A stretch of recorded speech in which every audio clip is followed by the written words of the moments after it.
அன்பானவர்களே, ஆண்டவராய் இயேசு கிறிஸ்துவின் நாமத்தினாலே ஜெபமே ஜெயம் என்ற நிகழ்ச்சிக்கு உங்களை அன்போடு வரவேற்கிறோம். இந்த நாளிலே கடன் பட்டிருக்கிற மக்களுக்காக நம்ம ஜெபிக்க போகிறோம். கடனிலே கஷ்டப்படுகிற மக்கள், வட்டி கட்ட முடியாமல் அவமான நிந்தையோடு கூட இருக்கிற மக்களுக்காக நாம் ஜெபிக்க போகிறோம். வசனம் சொல்லுகிறது, உபாகமத்தின் புத்தகம் 28ஆம் அதிகாரம் 12வது வசனம், நீ அநேக ஜாதிகளுக்கு கடன் கொடுப்பாய், நீயோ கடன் வாங்காதிருப்பாய். கடன் கொடுக்கக்கூடியவர்களாய் கர்த்தர் மாற்றுவார்.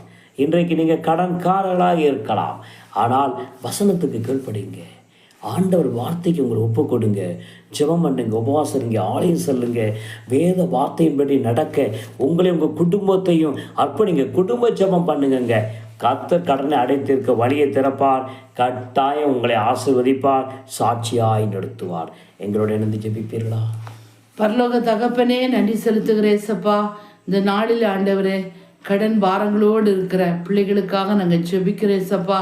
யாருடைய வாழ்க்கையிலெல்லாம் ஆண்டவரை கடனில் சிக்கி ஆண்டவரே உங்களுடைய பிள்ளைகள் தவித்து கொண்டிருக்கிறார்களோ, சிறிதாய் வாங்கினதல்லவா, இது இவ்வளோ பெருசாயிட்டே, அது வட்டி முதலில் நான் எப்படி கொடுப்பேன் என்று சொல்லி தவித்து கொண்டிருக்கிற பிள்ளைகளுக்கு என் ஆண்டவரே உடைய வார்த்தைக்கு அவர்கள் ஒருவேளை கீழ்ப்படியாமல் செய்த தவறுகளை மன்னித்து தேவன் தயவா இறங்குங்கப்பா.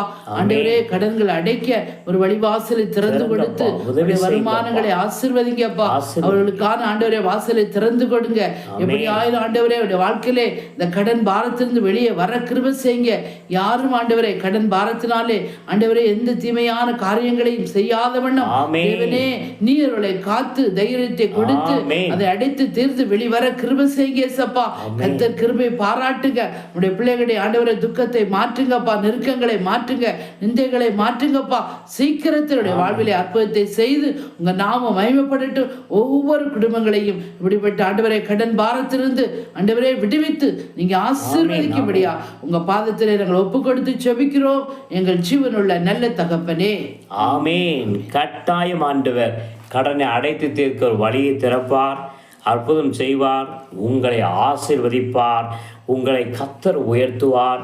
உங்கள் சாட்சிகளை எங்களுக்கு எழுதுங்க, உங்கள் ஜெப குறிப்புகளை எழுதி அனுப்புங்க. தொடர்ந்து உங்களோடு இணைந்து நாங்கள் ஜெபிக்கிறோம். கர்த்தர் பெரிய காரியங்களை செய்வார். God bless you. Thank you.